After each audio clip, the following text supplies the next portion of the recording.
আমরা দেখেছিলাম গত বছরে আপনি ছিলেন না, দীর্ঘ 5 বছর ধরে আইএসএফ এর কোনো ব্যানারে আপনার কোনো প্রোগ্রাম আমরা দেখিনি। আগামীকাল সবাই চাইছে বড় ভাইজান আসবেন, আপনি কি থাকবেন উপস্থিত? কালকে আসবেন?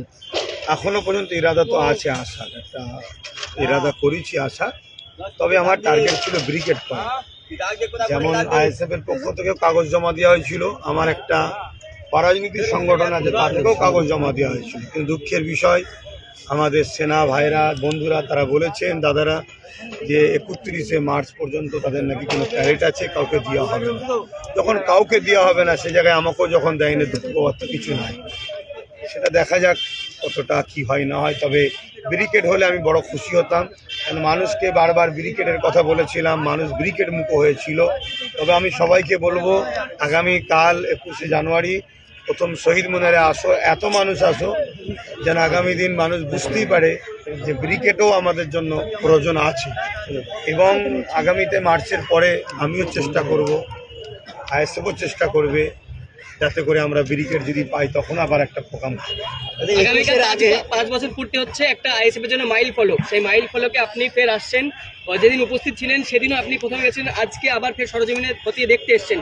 কিরকম লাগছে যে কিরকম মানুষ আসবে, কত মানুষ আসবে? না, মানুষের তো সারা ব্যাপকভাবে আছে এবং মানুষ তো চাই। এখন বাংলায় বিরোধী দল হিসাবে শাসকের বিরুদ্ধে একটাই দল আছে মানুষের কাছে, সেটা হচ্ছে আইএসএফ। তথাকথিত কিছু মিডিয়ার কাছে হয়তো অন্য কাউকে দেখানো হয়, কিন্তু বাস্তব সারজমিনে যদি আপনারা দেখেন তাহলে আইএসএফ হলো প্রকৃত এখন বিরোধী শক্তি। মানুষ এখন আইএসএফের দিকে যেভাবে আসছে, মানুষ যদি ঠিকভাবে আসতে পারে, প্রশাসন যদি শক্ত হাতে আইনকে ঠিকভাবে পরিচালনা করতে পারে, তাহলে ব্যারিকেড অনেক ছোট হয়ে যাবে। 21-এর নির্বাচনের আগে আপনাকে যেভাবে সক্রিয় দেখা গিয়েছিল, এবারেও কি সেই সক্রিয়তা দেখা যাবে? দেখুন, আমি সবসময় সক্রিয়ই আছি, তবে আমার আরও অনেক সাইট আছে, শিক্ষা প্রতিষ্ঠান দেখতে হয়, মনস্ফিতি দেখতে হয়, আরও অনেক কাজ আছে। এবং সবচেয়ে বড় কথা, আমাদের তো লক্ষ্য অনেক নেতা তৈরি করা। তো সেই জায়গায় যদি আমি কাউকে কাঁধে করে নিয়ে সবসময় চলি, সে তো আগামী দিন প্রতিষ্ঠিত হতে পারবে না। তাই চেয়ারম্যান নওশাদ সিদ্দিকী এবং তার সহযোদ্ধাদেরকে সম্পূর্ণ দায়িত্ব ছেড়ে দেওয়া হয়েছে।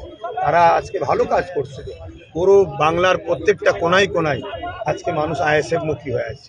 এটা আমার জন্য অত্যন্ত খুশি ও গর্বের বিষয়। বাংলার মানুষের দাবি যে 26শে বিধানসভায় আব্বাস সিদ্দিকী 294টা বিধানসভার মধ্যে কোনো একটা বিধানসভায় দাঁড়ায়।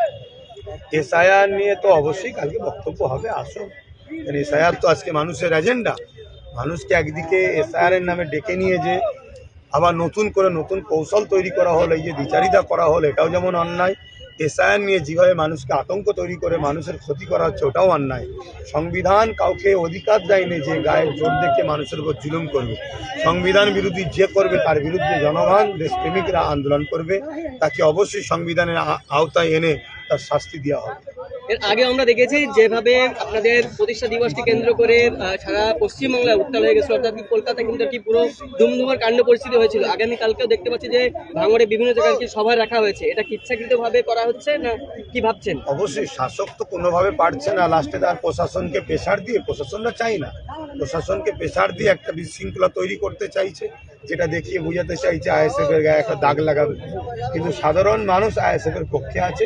সাধারণ মানুষ এই শাসককে চিনে গেছে, যে শাসক দেখাচ্ছে এক, এর মুখ এক, মুখোশ এক। আমরা দেখলাম যে গতকাল যে এই সবার জন্য যে পোস্টার ব্যানার মারা হচ্ছে, সেই পোস্টার তৃণমূলের কর্মীরা গতকাল নওশাদ সিদ্দিকীর ছবি সহ সেই পোস্টার পুড়িয়ে দিয়েছে এবং নওশাদ সিদ্দিকীকে রীতিমতো গালিগালাজ করা হচ্ছে। বিষয়টা নিয়ে কি বলবেন? দেখুন, এই কালচার তো বাংলায় ছিল না, এই কালচার টিএমসি তৈরি করেছে। এই কালচার দেখে অনেকে না শিখে গিয়ে আবার মমতাকে না পুরোয়, অভিষেককে না পুরোয়, মানে তার ব্যানারকে, তখন তারা বুঝবে হারে হারে কি হচ্ছে। তবে আমি কিন্তু এর পক্ষপাতিত্ব নয়, কারোকে পুরানো আমার ইসলামী ইজাজত দেয় না। আমি একজন ধর্মের অনুসারী হিসাবে এটাকে যেমন অপছন্দ করি, সংবিধানও ইজাজত দেয় না, এটাকে অপছন্দ করি। তবে আইন যদি আইনের রাস্তায় চলে, আসামিদেরকে উপযুক্ত শাস্তি দেয় দৃষ্টান্তমূলক, তাহলে বাকি হয়তো আগামী দিন আর কেউ এরকম তৈরি হবে না। আর আইন যদি ঢিলে হয়, আরও অনেকে তৈরি হবে, অনেকের ব্যানার পুরোবে। 26শে বিধানসভায় আইএসএফ এর প্রার্থী হতে পারে কি আব্বাস সিদ্দিকী, কোনো জায়গায় দাঁড়াতে পারে কি? অনেক বাকি আছে, সেটা সময় আসবে। যে গত 21শে জানুয়ারি গত বছর নওশাদ সিদ্দিকী তিনি উপস্থিত হতে পারেননি, তিনি অডিও কলে বিবৃতি দিয়েছিলেন এবং সেখানে বলেছিলেন যে আগামী বছর দুই ভাই একসঙ্গে থাকবো, ব্রিগেড সমাবেশ না হলেও শহীদ মিনার সমাবেশ হচ্ছে। আপনার উপস্থিতি কি কনফার্ম থাকবেন আপনি?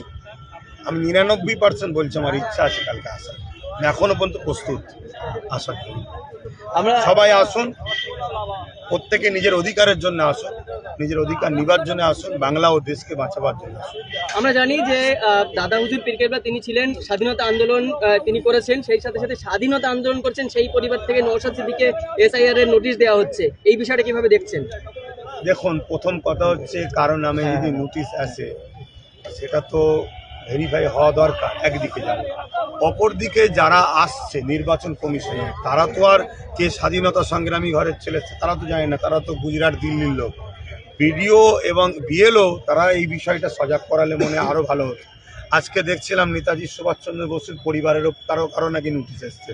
এটা কতটা দুঃখজনক, যারা স্বাধীন করলো তাদের সন্তানকে আজকে নোটিশ ধরাচ্ছে, এর চেয়ে বড় লজ্জার কি হতে পারে? এরা দিশেহারা হয়ে গেছে, এরা মানুষকে পায় না, এরা অর্থ আর গায়ের জোর দেখিয়ে এরা যা খুশি গণতন্ত্রকে হত্যা করছে। এর বিরুদ্ধে মানুষকে ঐক্যবদ্ধ হওয়ার আহ্বান জানাচ্ছে। ইলেকশন কমিশন বলছে এই আরও চাইলেই তারা কিন্তু সমস্ত সমস্যার সমাধান করতে পারে, মানুষের হয়রানি বন্ধ করতে পারে। তো সেক্ষেত্রে এই আরও কিন্তু যথেষ্ট রাজ্য সরকারের পক্ষে কাজ করছে বলে অনেকে অভিযোগ করছেন।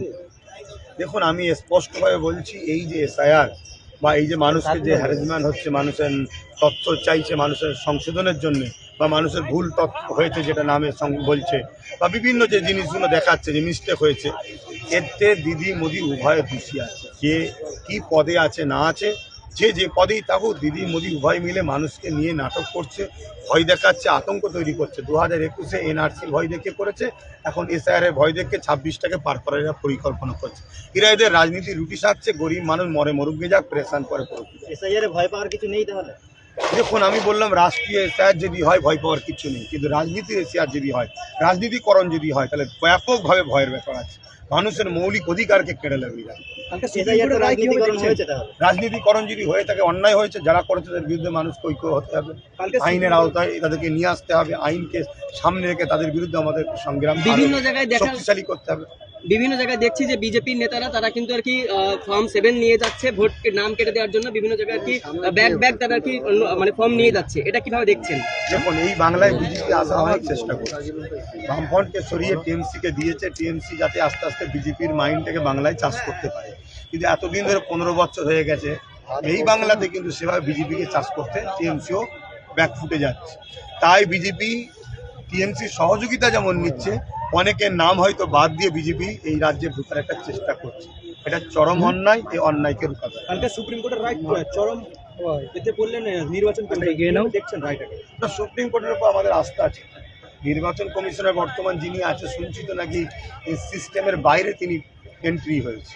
তিনি এন্ট্রি হওয়ার পরে তেনার পরিবারের সদস্য অনেকে নাকি ভালো ভালো পদের চাকরি পেয়ে গেছে। এখানে তো প্রশ্ন একটা উঠতে পারে যে এক সংবিধানকে মান্যতা দিচ্ছে না কোনো একটা বিশেষ দলকে এরা মান্যতা দিয়ে কাজ করছে, এটা প্রশ্ন উঠতে পারে। ঠিক আছে, ধন্যবাদ। গত বছর নওশাদ সিদ্দিকী তিনি উপস্থিত হতে পারেননি, তিনি অডিও কলে বিবৃতি দিয়েছিলেন এবং সেখানে বলেছিলেন যে আগামী বছর দুই ভাই একসঙ্গে থাকবো, ব্রিগেড সমাবেশ না হলেও শহীদ মিনার সমাবেশ হচ্ছে। আপনার উপস্থিতি কি কনফার্ম থাকবেন আপনি? আমি 99% বলছি আমার ইচ্ছা আছে কালকে আসার, এখনো পর্যন্ত প্রস্তুত আসার জন্য।